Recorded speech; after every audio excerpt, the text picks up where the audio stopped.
मराठी नववर्ष म्हणजेच गुढीपाडव्याच्या निमित्तानं खरेदीसाठी दादरचं मार्केट गर्दीनं सजलंय।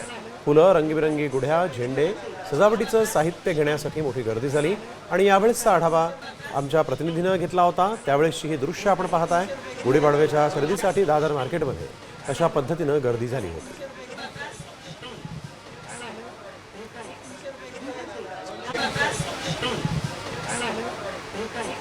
तर आमचे प्रतिनिधी विकास मिरगणे हे दादर मार्केट परिसरामध्ये होते।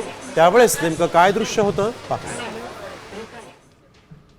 मराठी नववर्ष म्हणजेच गुढीपाडवा। मी मुंबईतल्या दादरच्या बाजारपेठेमध्ये आहे। आपण पाहू शकता मोठ्या संख्येने जे ग्राहकांची गर्दी जी आहे फुलं घेण्यासाठी झालेले दिसून येते। वेगवेगळ्या प्रकारचे फुलं जे आहे दादरच्या बाजारपेठेमध्ये ओळखले जातात। दादरचं फुल मार्केट हे मोठ्या प्रमाणात प्रसिद्ध आहे, त्यामुळे बाजारपेठेमध्ये आता पूर्णपणे सजलेले आहेत। रंगबिरंगी गुढ्या, झेंडू, सजावटीचे साहित्य, कडुलिंब, जागरी, गूळ, हुरडा, करड्या, नवीन कपडे हे खरेदी करण्यासाठी मोठ्या प्रमाणात ग्राहकांनी गर्दी केली दिसून येते। यावर्षी जी आहे ती आवक सुद्धा कमी प्रमाणात झालेली आहे, त्यामुळे इथला जो माल जो आहे इतर देशामध्ये पाठवला जायचा, मात्र युद्धांमुळे त्याचा मोठ्या प्रमाणात परिणाम झाले दिसून येत आहे। त्यामुळे दादरच्या बाजारपेठेमध्ये जे आहे वेगवेगळ्या रंग प्रकारची फुलं जी आहेत ते आपल्याला पाहायला मिळत आहेत। कॅमेरामॅन रोहितसह विकास मिरगणे, साम टीव्ही, मुंबई।